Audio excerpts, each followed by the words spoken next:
Hello, everybody, and welcome to the Steel Sanctuary podcast. I'm your host, David Barrow from SteelSanctuary.com, and this is my co-host, David Coro. Dave, what's going on? Hey, what's up, brother? Not a heck of a lot going on in Steelers land this last couple of days, but we'll try to make a podcast out of it. Steelers had Kalike Hudson in for a top free agent linebacker. I guess he eventually signed with the Saints after he left Pittsburgh today, so he's out. Oh, did he? Okay, I Yeah, didn't see I if saw he. that I didn't know today. that. Damn. They're still doing their Inter- work on linebackers, though. They're yeah, still, interesting, huh? yeah. Um, well, they didn't have much confidence in Mark Robinson. That was obvious last year. So, and Yeah, but man, maybe you're onto something here with old Holcomb. yeah, I'm it's starting to. My little antenna is starting to go off. Like, you sure? They sure that he's doing better? Because to be still looking at linebackers after you just spent, yeah. guaranteed money on one, a good one at that. I just kind of weird to me. I don't know.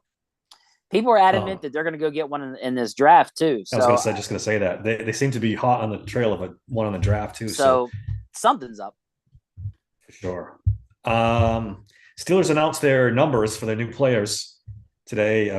Justin Fields 2, Russell Wilson 3, Kyle Allen 4, Cameron Johnson 5. I guess the single numbers were a hit this year. Yeah, Patrick Queen 6, Van Jefferson 11, Quez Watkins 16, Deshaun Elliott 25, Dante Jackson 26, Cordero Patterson 84, and Dean Lowry 94. I wanted to talk about the Cordero Patterson keeping 84. I know we have different views on this. yes, I know Antonio Brown acted like a shitbag towards the end of his Steelers career. I know he acted was. was a shitbag. Was an absolute shitbag. I think I he mean, was his, worse. He was worse when he left Pittsburgh than he actually was. I mean, once his contract was up, he was doing a lot of shit to get. Not when his contract. He was doing a lot of shit to get traded after that last season. This guy, I don't know, man. look here's my thing. Okay, I absolutely understand. Like what he did as a Steeler was nothing short of amazing. Like there's nothing that anybody could. I get it. I really do. But my perspective is if you're the Steelers, this guy shit on the owner, shit on the coach, shit on the franchise quarterback, shit on the whole thing, shit on his teammates, didn't show up for a game. Like, it's like, nah, true, you guys. Like, they were never not going to care about, they're not going to care about this guy's number. They're not going to care. Like, and that's my thing. Like, you and I can have our opinions, but take it from their perspective, right? This guy completely was just like, talked about them or to them more disrespectfully than anyone has ever done. Yeah, I mean that's true. I was absolutely appalled at what this guy. Now, here's the thing: it's been what 6 years? Has it been six? It's been like 5, 6 years, right? Yeah, was it 2017 when he left? 2018? It was something like it. So it's been a while, and I think that that whole time heals wounds and all that stuff, or people just forget. And I think that some of you guys, I say you, but in general, a lot of people forget how bad it really was and what he said. And it was bad. He borderline accused Ben of being a racist. He really did. And, Yeah, and I mean, it was really bad. The things he said about the Steelers, there was no way, dude. No way they were going to, they were worried about giving his number to something. Dude, they gave Kendrick Green Pouncey's well, I was number. just going to bring that up. They disrespect these numbers, man. Like You they can't don't give care. Kendrick Green Marquise Pouncey's number right out the They bat. they only got like what, two or three numbers retired, and that's it. That's it. It's Anything I else know, is fair and game. somebody pushed back on me on Twitter saying, "Well, if 88 and 82 are being given out on a regular basis, then you can't hold 84 back." And it's a good point. I mean, It if you're is. giving Lynn Swan and John Stallworth's numbers out, I have a problem with the way the Steelers handle it altogether. Just avoid those numbers, man. I don't like it. I mean, Marquise Pouncey's number eventually. I don't know if they'll ever retire that. Maybe they probably won't. Of all these greats that they have been retired, they probably won't do his. Um, Jesus Christ, though. I mean, But you're gonna that's give and I think that's what we're really getting at here. We're getting at more of there should be more numbers that get retired that shouldn't be allowed. It's not I have a even just list here. about You want to go Antonio through it real quick? Brown. We can, yeah, go ahead. All right, 7, Ben Roethlisberger. That one probably will be retired at some point. I would think. Terry Bradshaw, 12. What are we doing here? Yeah, I know. I know the Steelers have a lot of good guys, and they might run out of numbers, but some of them, 4-time Super Bowl champion, I know, dude. maybe. Like I don't get it either. Like I'm just like some of these um, numbers should definitely be yeah, retired. But Rod Woodson, they, 26. He didn't finish his career with the Steelers, so there's a little bit of that, but not arguably, he is the best safety and best corner in Steelers history. right. And I don't get it either. Um, I Donnie Shell, 31. Would you retire that one? probably, yeah, Franco's is retired. Andy Russell, 34. That's debatable. Maybe, yeah. maybe not. Troy Polamalu, 43. They give somebody 43. Maybe they haven't. I haven't noticed it. That'd But probably be the one I where would not. I lose my mind. But I get Yeah. this. I would not Yeah. like that one. Yeah, I don't know how you could ever give that number away. That's 47, Mel Blunt. It's time to retire these numbers, dude. These are fucking all time. yeah, there's definitely Greats. numbers. I agree with you that they should definitely. I can't believe that they haven't, Mike retired Webster, yet. 52. Dude. 58, Jack Lambert. 59, Jack Ham. It's like, what are we doing? I don't know why they don't do it, because I think that's more the bigger issue here. With this is just the fact that they just don't do it. They don't do it with a lot of They people should. at all. What else do I have here? And I think that I can agree with you on the fact that I think there are more numbers that deserve that respect to be retired. Yeah. But We talked about John Stallworth and Lynn Swan. What about let me look at this list real quick. Hines Ward. A couple people came at me with Hines Ward. I don't know about that one. That's when you leave alone for 5 or 10 years and then you go, all right, it's back in circulation. maybe I don't know. Like I love Hines. Don't get me wrong, but I like do, but he's not on that level. He's just it's not like it's not an iconic level. Yeah. Does that what I'm saying? Like it's not Yeah. iconic. So I'm not quite there with that number. James Harrison's the last one, 92. No, sorry. Yeah, He left and went to the He Patriots. shot his way out of town. Kind of. No. Good. Nope. Yeah, he's in that. Antonio Brown didn't leave on great terms. Great career, but didn't. Yeah, but I mean, as soon as you left and got to the Patriots, you were done with me. That's just me personally. Like I was no. I'm not quite there with him. He was one of my favorite players of all. Bro, I literally threw his jersey in the garbage can. Right in the garbage can. And if it was look, my son's first jersey is a Harrison 92 jersey. It's framed downstairs in my game room thing. If it wasn't for the fact it's my son's first jersey ever, that one would have went in the garbage too. He's lucky. See, I only bought. I lost that battle. I lost that battle. I was like, "That's going in the trash too." And it was like, "No, it's not. That's his first one ever." Yeah. All right. I only ever bought one. I bought Troy's, like way back, and I haven't really. It's just they you buy a jersey and then you leave 2 years later and you're screwed. I don't know. What else do I have here? Let's talk about the Stephon Diggs trade a little bit. The Buffalo Bills traded Stephon Diggs to the Texans for a second-round pick, and they had to give them a 6th and 7th on top of that. It's an interesting trade. A lot of people are saying the wide receiver market's down. This means Ayuk should come cheaper because no one's getting good value for wide receivers. I don't know if that's true. I think Ayuk's in a separate category. Stephon Diggs is a jerk. Well, Stephon Diggs is what, 31? 31. And Ayuk's like what, 26? Yes. Okay, so you're talking about 5-year difference. I mean, that's a significant difference. About to enter his prime when a guy is about to leave his prime. It's correct. A big difference. And the Texans must have thought something like that because they got rid of his whole contract. Now it's just a 1-year contract. That was strange. But then somebody, two things on that. One, you make him play for his next contract, which makes him hungry, which will probably keep him in line. And the worst case scenario is you get a 3rd round back as a compensatory pick, and you traded a 2nd for a 3rd, 6th, and 7th, and you got a 1 year out of Diggs. Not terrible. I mean, it's kind of a smart deal, actually. I don't like Diggs. I'm glad the Steelers didn't trade for him. I'm glad he's not coming here. You think about it, the Buffalo Bills took on like 30-something million in dead cap just to get rid of him. They were done. Yeah. They were done with him. Yeah. Look, but Buffalo has officially said sayonara to being competitive. Like it's gone. They still have Josh Allen. Okay. I and could a go bunch of back to draft picks. I think of the picture of Will Smith standing there in the living room with nothing around him. Okay, like I don't, that's great. Like, yeah, that's great. Yeah, I they don't, lost quite a few players. yeah, everyone left. They got Gabriel Davis, Allen, they got Kincaid, right? Kincaid, yeah, the I running mean, back's pretty good there. they're like us. They have no center. Uh, um, their number one wide receiver's gone. Defensively, they're all of them are gone. They don't have Davis Davis White. Yeah, Their safeties are gone. yeah, they lost both safeties. That's right. I don't. I don't. Did they lose one of their linebackers too? Like they lost a lot of people. Like there's a lot of people they lost. Yeah, dude. It's curtains for them. Take a bow.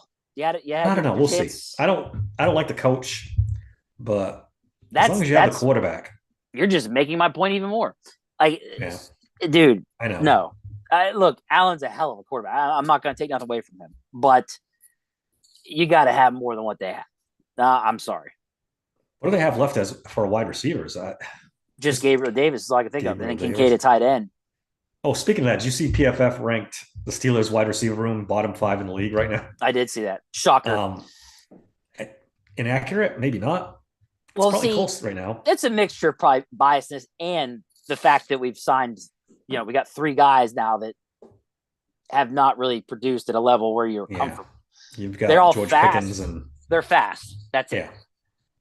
Yeah, you get George Pickens and some track stars and not much else. And that's really it. So as of right now, I'm not going to hate on it, but I'm sure that they were licking their chops out there in old Ohio fucking doing this. So whatever.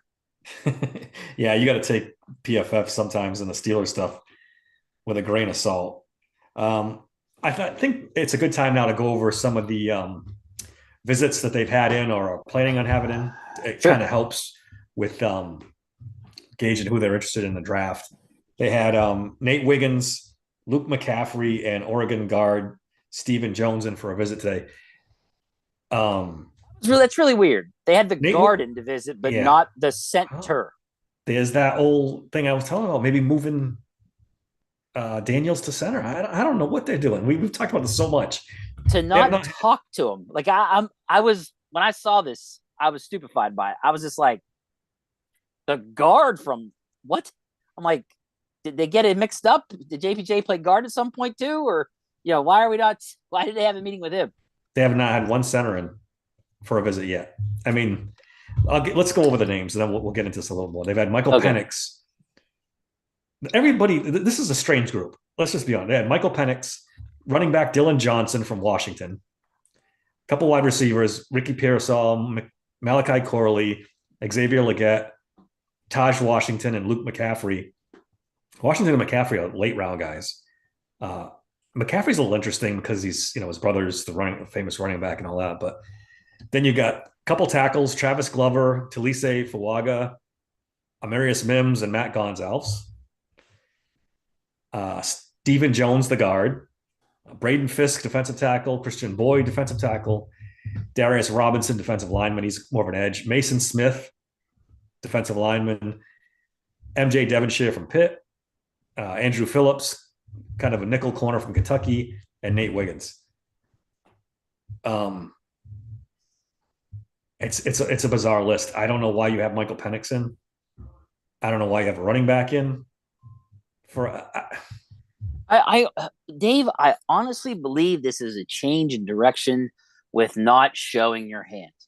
They were so obvious showing their hand all these drafts to now. I feel like they're just doing things to, I don't know, to just throw a lot of smoke out there, smoke and mirrors, if you will. And they don't really want to show their hand. I really think that's what it is. I mean, it could be a quarterback. Like what the? I don't know. There's no way. There's no way they take Michael Penix, right? Because he's going to be late first, early second. You can't afford to take a quarterback. Why would you waste? You just got Russell Wilson and Justin Fields. Why would you even waste your fucking time on that? Like, why? You're really going to spend a second round pick It's on basically Michael he's not getting out of Penix? yeah, he's not getting out of the second round. So it would have to be a first or a second. I got a list of about 7, 8 different positions that they should take ahead Yeah, of quarterback, yeah, for maybe sure. more. For Like, sure. there's no, and I get it, don't draft for need. I don't give a shit. There's no way you take a quarterback right now over this other stuff. They painted themselves into a corner with And wide receiver and center, and they got to dig themselves out of it. yeah. And the only way you do that is through the draft and early through the draft. When I hear And this then Michael Penix stuff, yeah. no idea. Or running backs, or I'm just like, what? Like, what are you doing? They met with Bo Nix at the combine too. I I, thought about that I, I, just to get your I blood just, pressure going a little higher. yeah, I just, none of it makes sense. None of it. So what it does do, Dave, is it makes Nate Wiggins and Amarius Mims the leaders in the clubhouse for the first round, right? Because they sent all those guys to their pro days. Now they're coming in for visits. I believe they met with both those guys at the combine too. So if you follow the old Steelers patterns, these Right. guys would be the top two guys. And I just don't. I love Mims in the first round. I don't know if a corner. I mean, I guess a corner's a need, but I don't know if it's the first round need. I don't know. Yeah, but look, and I'm at a point where I guess since they do have 4 picks in the first 3 rounds, I'm okay. I'm okay with if your best player available is one of 4 things: corner, center, Yeah. offensive tackle, or lost my train of thought. Center. So long as it's one of those 4 things that's best player available, I'm fine with it. If they get Nate Wiggins, great. You put him with Joey Porter and Dante Jackson, whoo, okay. Yeah. You got fast, you got size, cool. Hands. So that's fine. You just made our defense even more dynamic. But come second round, you better bring it, baby. You better go and you better get a wide receiver or you better get a center. One of the two. So here's my theory, and we talked about this a little bit off air earlier. I think somehow Omar Khan's going to bring a center in here. I don't know how he's going to do it. I have the faintest idea, but Is it trade? a trade or maybe one of these veteran free agents that we think are terrible, Mason Cole or like Brian Allen or something like. They have no centers in for visits. They did not go to Oregon's pro day. We don't know about West Virginia because that stupid Big 12 thing. We have no idea, but we know Tomlin and Khan were not at that. They didn't go. They sent someone. They sent an offensive lineman coach, the assistant offensive lineman coach, to the Big 12 one. Yes. Yeah, and they sent Pat Meyer to Oregon to watch. And they didn't send anybody. They sent some people to Duke, but no offensive coaches to Duke. But that just tells me they think they're second round picks.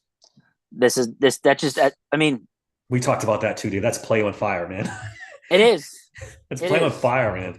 But I think that one of the four, I mean, I told you I looked at this stuff with the centers, just even though I don't like putting Barton in there as a center, the stats show that he's not going to be a Kendrick Green. So I think they have 4 now they can target in the second round, and one of those 4 will drop to them, whether it be JPJ or Frazier or Van Pran or Barton. I think that one of those 4 will be there for them in the second round.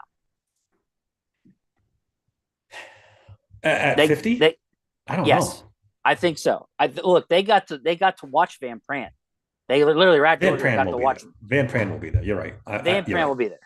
And I think that if they go and take Mims, like let's say they get lucky and Mims is there and they take Mims in the first round, man. So now they're getting a bunch of Georgia boys together along with, Broderick Jones and Washington, is going to block a lot. You're getting guys that played together, that have gelled together before. It probably works in their favor. If that's an idea that happens. Am I that high on Van Pran? I wasn't until I saw some scouting reports of how good he did for Georgia, how well he did. So and in the second round, if they have to, take a guy that's a little bit ahead of what he's projected to be, so be it. Just so you know, they've got a center that hopefully is decent. Yeah, yeah. We're gonna do my mock draft after it, and I went on the premise that they're gonna bring somebody in, and they're not gonna draft center high at all. We'll see. Looking at this list one more time, just to wrap this up, you got 2, 4, 5 wide receivers, 2, 4, 5. You got 4 offensive tackles and 5 defensive linemen. So they're doing their due diligence on these positions. I mean, it's 0 centers. Yeah. Okay. I mean, you get 30 visits. This is only 17, so there's still 13 to go. Maybe one of these guys comes in. Yeah, they got time.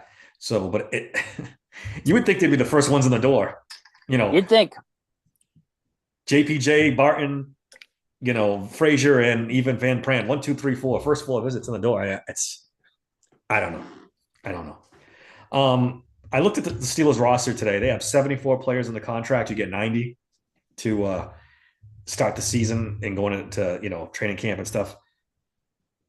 It doesn't leave a lot of room for many more moves, Dave. I don't know if the Steelers are done or close to being done. You figure there's what, 8 draft picks that get you to 82, and then you sign 6, 7, 8. Yeah, dude, I agree. Like when you think about salary cap, they've got to be close. They're 12 million still, 12 million in cap space, and 5 of that to 7 is going to be for the draft. And then they like to keep a little money, and you got to so they can still do a deal. They can still redo a contract or 2 if they wanted to. But the Ayuk trade, I think, is gone. I don't know if they're going to do something like that, something big like that anymore. I don't think so either. I think that ship sailed. I think it's all sailed. I think it's gone. You saw Boyd. Their offer to him apparently was 2 years, 10 mil. 5 million per, really? And and they thought that would get him. No, that's not going to get it done. No way. And if he's sitting around there in May, he might take it, and he was not going to take a hometown discount. And I think back to all the shit he talked on the Steelers too, dude. He talked shit on them, and I'm just like, you know what? Like, I don't think my dude's got any of that whole would love to play for my home team or any of that. So I don't think that guy has anything like that going on. It's more about the money with him. And he better sign before the draft. Whatever. He better sign before the draft, because this 15 wide receivers are going to be drafted in this draft? Of course, it's the Chiefs and the 49ers that are interested in him or whatever. So obviously, it's going to be the top teams that scoop him up and make him look like he's, But the Steelers, that offer was never going to work. If they thought 5 million was going to get him, no way. Yeah, I don't think so. Let's see. What do I got here? Najee Harris 50-year option. Let's talk about that a little bit. It's due May 2nd, which is about a month. We talked about it's not really that much. It's about 6-7 million. Any chance they extend him and give him a contract before? Absolutely. I could see them doing that. They'll probably say no to the 5th-year option and give him a contract. All right. In keeping with that, would you say he's a top 10 running back in the league? Top 10. That's tough. He's pretty close. He's close. Yeah, top 10. Yeah, I mean God, that's hard. It's hard, right? I would say top 15 for sure, but 10, I don't know. Because I have the top 10 highest paid running backs here, and number 10 makes $12 million per season, Josh Jacobs. Oh.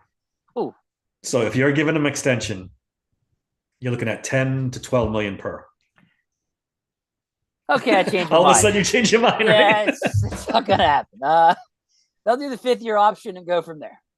I think my thing with Najee, and I've come around on him. I have. Yes. I want them to pick up the 50-year option. But then after that, Dave, the guy's got a lot of miles on him. He's had a lot of carries. They've run that poor bastard in the ground. Granted, since they split carries now, it's not as bad. But I take the 50-year option and say, good luck at free agency. Nice. Yeah. So you say 5th-year option, then it's Jaylen Warren time, full time. Yes. Yeah. You draft another running back and split with him. Right. Whatever you want to do. Because that's what you got to do nowadays. this drafting him in the first round and all this other crazy shit we do. It's just there's just no need. We went and got one off the street, and look what he can do. I mean, if he has a crazy breakout season, you could probably franchise him for. Yeah, It's still that's probably going cost to you be about 10 million. it's going to be but fucking 15 yeah. probably with our luck. So I don't know. That's tough. But yeah, no, I would do it. I would still. Now that you told me how much it costs, yeah, I would just do the 5th-year option.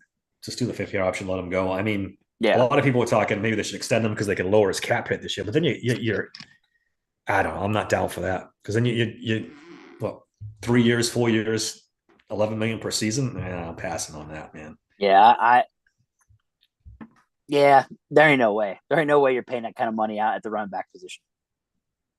Like I said, I've come a long way on this, man, but not that far.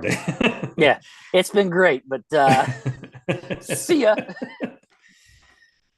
All right, let's do my mock draft. I don't know if have you seen it? Yes. Okay. Do I remember all the players? No. So let's just start out. I made a trade in the second round, so people know. I traded down from 50 to 63 with the 49ers, got the 135th pick overall, which is in the 4th round. I figured I didn't want to trade down in the first round. I want a premier player, but I do want the extra picks. So I said, let's trade down the second round.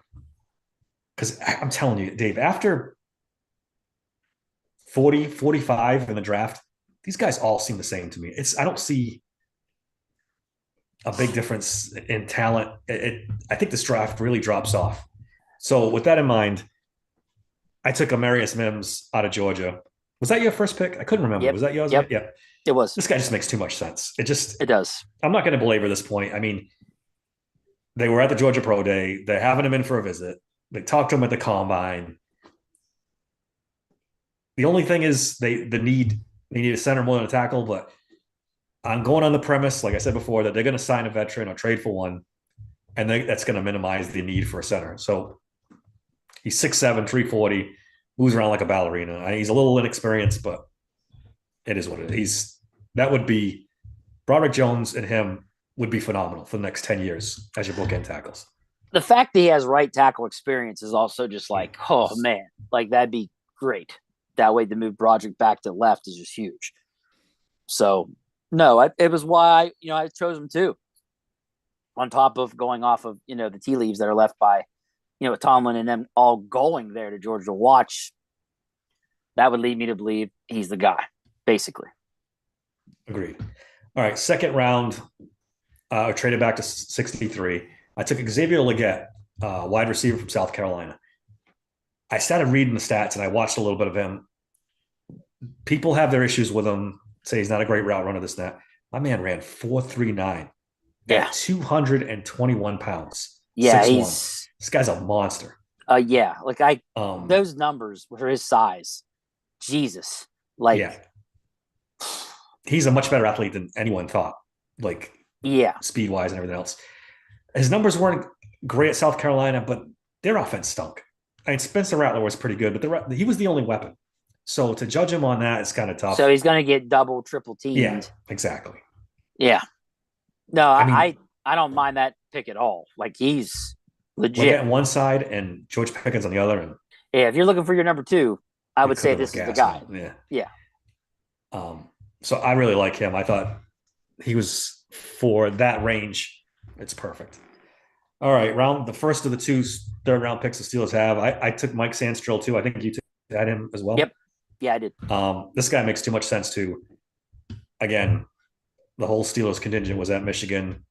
He's 5'9", 180. He's a little light, but he's a slot corner. I saw one person. He's a mean little dude. Yep. So he's not afraid to tackle. It's too perfect. He fits. He ran a 4.4. He fits that slot corner just too well. Yep. He would be like a Mike Hilton 2.0. I was just going to say that. Mike Hilton with speed. Like a better coverage guy. You got a better version of Mike Hilton. Yeah, sign me up. Yep. Yeah. Sign me up too all day. All right. Our second pick in the third round, you had an LSU defensive lineman. I have an LSU defensive lineman. I went with Mason Smith, though. 6'5", 313, 35-inch arms. This guy was made in a lab to be a Steelers defensive lineman. Um, he missed all the 2022 season with an injury. His 2023 was just so, but this potential here. Is he the one that they actually met with privately?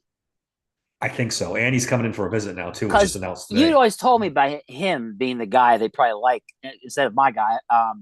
But I said Mekhi Wango is what I said. Yeah, which and is you, fine. you, but to your point, I thought I saw somewhere where they privately did meet with him, with your guy. I think they might have. I think you might be right. There's something I saw there where they met with him privately or something. So you're probably right. They really like this guy, and from what I've seen, I would be. He's built like a brick shit house. I saw someone compare him to Stephon Tuitt as far as physique and size, and ability wise, we got to wait and see. But you start making those comps, and it's like, ooh, You had me at Tuitt.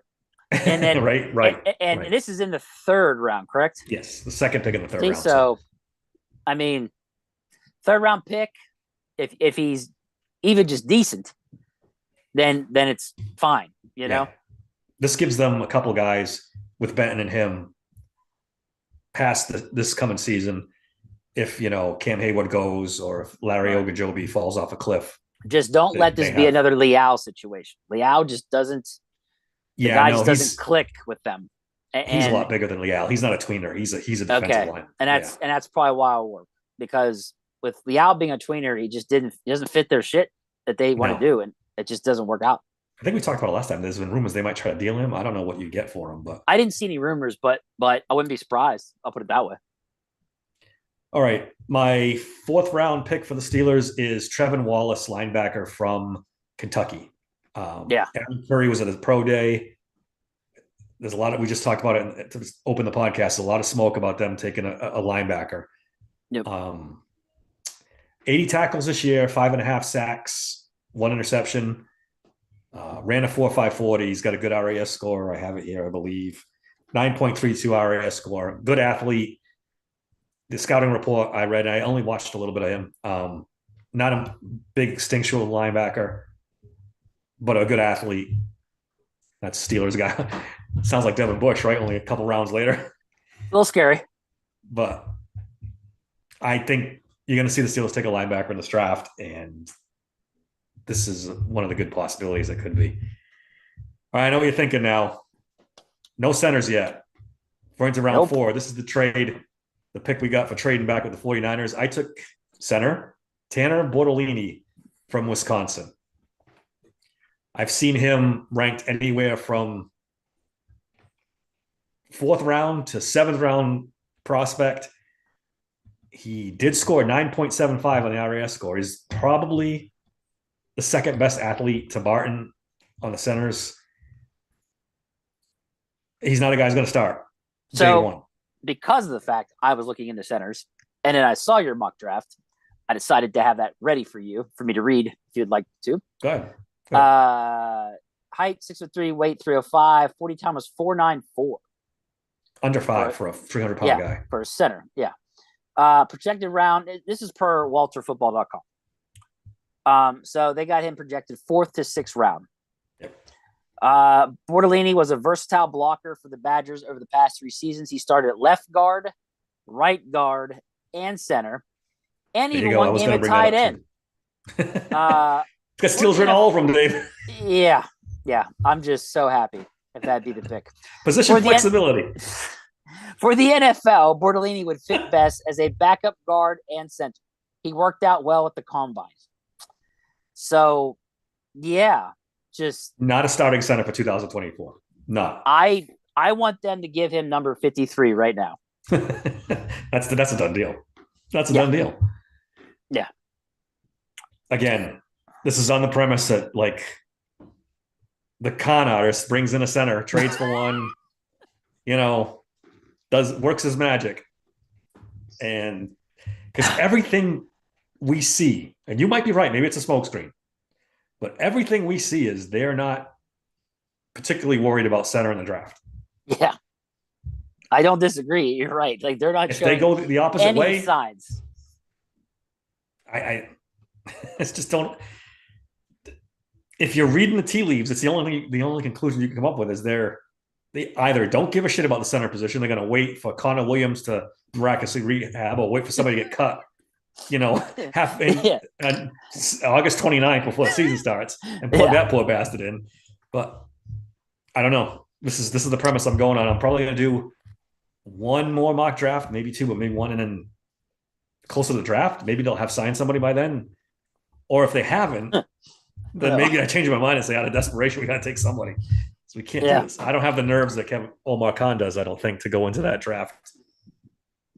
Yeah. Without, look, I get it. You want to go for best player available in this draft. I get it.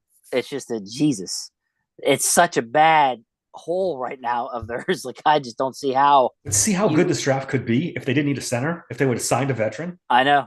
You get your defensive tackle, you get your corner, you've got your wide receiver, your offense. I know. I've been saying this since the season ended. Sign a veteran, and then fill in the holes everywhere else. But dude, yeah, I hope they make some kind of move before the draft. That's what I would love to see. Is some kind of move made before the draft. That way they can go in there and really just. We know they've been talking to top 10, top 20 wide receivers. So there's also that in the back of my mind too. Yeah. So I don't know. And I mentioned to you, I was talking to Nick Farabaugh offline too this afternoon or yesterday, and he's as confused as us as far as what they're going to do at center. He thinks they might go out and get somebody too still, but he's of the same mind that they haven't shown any evidence that they're interested in taking a center high in this draft. And he's more on the inside than we are. So for him to be like confused as well, it's just like, and look, just think about it. It usually ain't like this. We're usually like, okay, we know who they're going to get. We know who they're getting. Like we know it's Najee Harris. We know it's, we know which guy they're going after. Yep. And I struggled with this one. It took me all day to write this. I don't know who they're going to take in the first round. I don't. It seems like Mims. Mims makes sense. Even when they drafted Kenny, we knew it was going to be Kenny or Malik Willis. Remember? Yeah. Yep. You and I were like, all right, who is it? Kenny or Malik Willis? And they took Kenny. We knew. And it's just, I'm trying to think back of when when they really shocked us. I think the last time, honestly, I was shocked was Ryan Shazier. Yeah. I was a little shocked at Artie Burns, but I thought they were going corner. Well, no. Well, the position, you knew they're going to go corner. Yeah. But I didn't see Artie Burns coming, but yeah. But as soon as William Jackson III went, I was like, oh no, what are they going to do? And I knew that Burns was a projected fourth rounder. And when they took him, I was like, no, what are you doing? I wish I could remember the person. Somebody had that pick. Oh, I'm sorry. No, Artie was, or was he a second round projection? I think Artie was a second rounder. And it was second or third. You know what it was? Senquez Golson. He was a fourth round projection. They took him in the second round. Yeah, and I about lost my shit. I was like, what are you doing? But anyways, last one I remember where I was like completely shocked was Ryan Shazier. Yeah, I didn't have them taking an inside linebacker at all. That's what I remember about that draft. They said Ryan Shazier, and I was just like, what? And then they showed the footage, and I was like, wow. Yeah, he was kid can move. He is fast. Athlete. Ridiculous athlete. So I was like, okay, I very versatile, fast. It was a great pick. Linebacker. It was a great pick. It just didn't turn out. That can tackle. Thing. All right, but that was the last one, dude. That was what 2017. I think 2016. 16. Yeah. Yeah, it might have been. I'm trying to think if I've ever been surprised. I didn't see Juju coming in the second round. They didn't show anything with him at all. They didn't go. No. He didn't come in for a visit or anything. I didn't expect that either. I remember being surprised at that one. I wasn't surprised by Claypool because you knew they were going to get a wide receiver. Yeah. To take which one was it you knew was going to be gone? That was Martavis Bryant, really.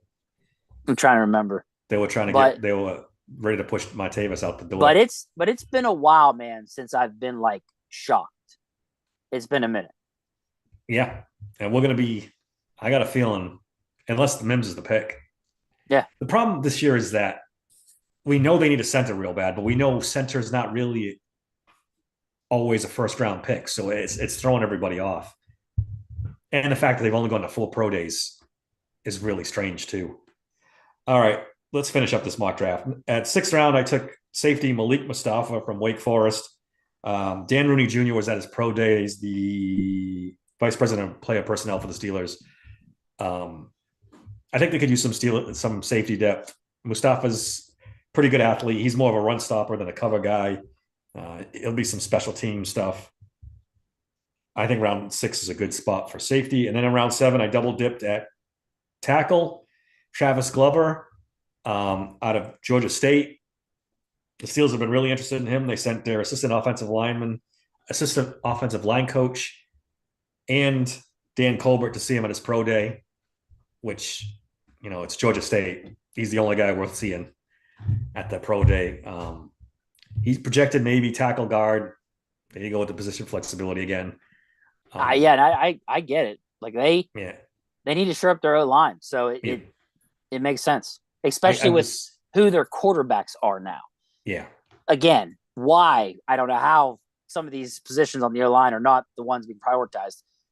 Like, I get it. I would definitely see them target 3 offensive linemen in this draft. I could completely see it. Yeah, I could too. I could definitely see it. Especially when you get in that 7th round, it's obviously it's slim pickings. I know there's a quarterback that they went and look at. I can't remember his name. He was a late round guy.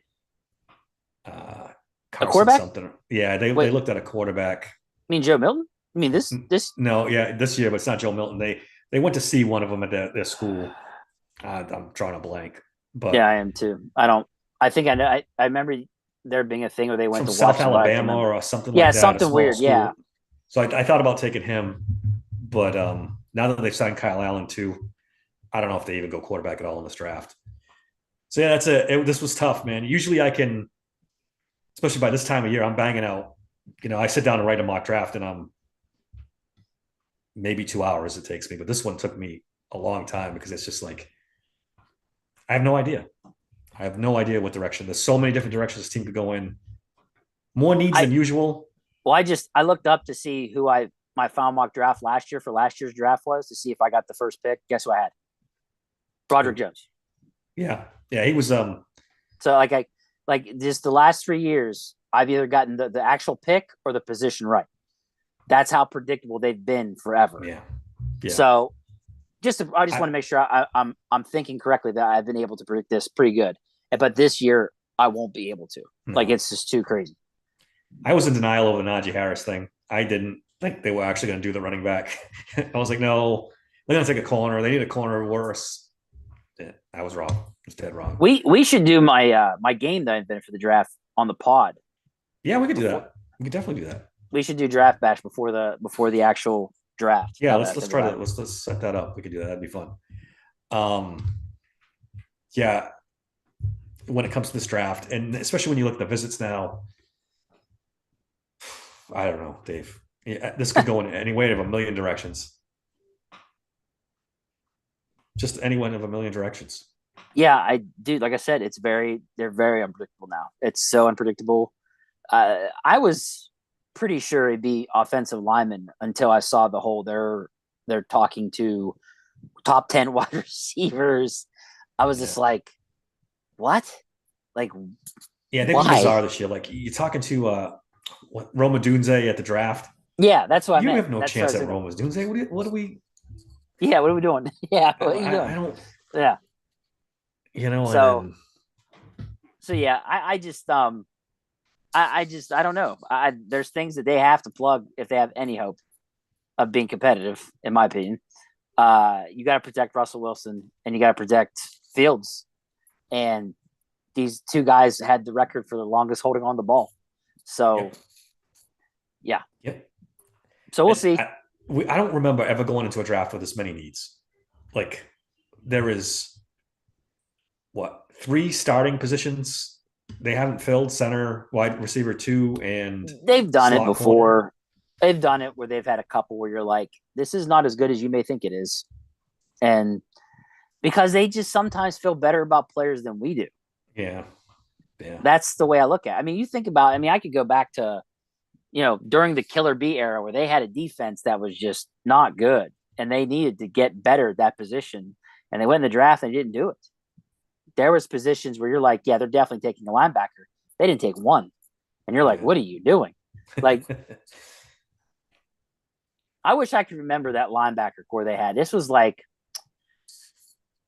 it was right after the whole Ryan Shazier thing. They were adding guys. It was like right before they decided to move up and draft Devin Bush. I can't remember the guy's name, but he was horrendous. And he was like our big free agent signing. And it was a horrendous. I think I know what you're talking about. It was bigger dude. I can't yeah, remember his name, yeah. but he was bad, like really bad. And so I forget. There was some guy they went and got that we used to be on the team. I wish I could remember the name, but I can't. But that whole linebacker core of off-ball linebackers was just horrendous. Yeah, it was Vince Williams and a bunch of yeah, like it was Vince, and that was it. Like it was bad. I wish I could remember the guy's name, but it just wasn't good. And yeah, they got. I think that might have been the season they got their ass kicked by Jacksonville, if I remember correctly, because they just didn't have a chance. No, I think he played. I think Shazier played in that game, if I'm not mistaken. Did he? In that playoff game when they got? I could be wrong. It's the year after then. That there was there. It was bad. I swear I wish I could remember the guy's name, but he was not a very good inside linebacker. And he was like the guy we signed to be the guy next to Vince. Not LJ Fort, is it? No, he was. It wasn't LJ Fort. I'm trying to remember what the hell the guy's name was, and I can't remember. I can't remember. Was he a Steeler that got hurt and then they brought him back? He might have been. I can't remember his name, but it was just so bad. And I'm not sure the guy still might be playing. I'm not 110% sure. He might be playing for the Panthers, I think. Oh, jeez. Oh man, I wish I could remember his name. But I think back to that time frame where they needed linebackers, they needed certain positions, and they went into the draft. And my whole point in all this was that they went into the draft and they never drafted the position at all. And you're just like, what are you doing? Why are you not getting these positions that you need? And it's because they believed in those players more than we did as fans. And you hate to say it, but half the time or more, us fans were right. We were like, yeah, we felt this way and we were right. So I don't know, but that's Tomlin gets his guys, or you want to say the Steelers in general get their guys, and they stick with them, and they do it loyalty to a fault. Yep, that's their forte, All right, I guess that's all I got. Unless you got anything else. No, that's really we're waiting for the con artists to give us some news, get us something, get this going again. This get us a fucking center, please. We need, please, just a veteran center somewhere. Then this whole thing can fall into place. I'm at this point. No, I'm not going to say it. I'm not going to say the Mason Cole word. I'm not going to do it. Yeah, don't. Yeah, no. I mean, he's better than Air, which is what they have right now. Unless, again, I don't want to get too far into this again, but unless they're going to move Daniels or Herbig, and that's their plan 1A. If nothing else materializes before the draft, they just say, all right, start taking snaps at center, Herbig, because you're going to be our starting center. I think I texted you that thing that somebody said they're content with Herbig and a backup, and Herbig and a prospect, and a later prospect. Everything they've done up to this point points to that. Yep. So we'll see. Hold on. It's going to be a bumpy ride. I'm going to get some life insurance for Justin Fields and whatchamacallit, Russell Wilson. All right. You can follow me on X at SteelersSanct16. Email the show at daver@SteelersSanctuary.com. Subscribe to the podcast, guys. That really helps us out a lot. Subscribe to the YouTube channel. Dave, give me stuff. Let's get out of here. Yeah, you can find me on X at DMC3SSP. Find me on TikTok at Steelers Sanctuary Podcast or at Steelers Pod. Don't forget, guys, I brought back the Hodgepodge of Nothingness podcast. So if you get a chance, give me a shot, listen to that. If you like it, subscribe. I'd appreciate it. And don't forget, I got the sports books at signupexpert.com/nothingness. All right. Until next time, thanks for listening to the Steelers Sanctuary Podcast.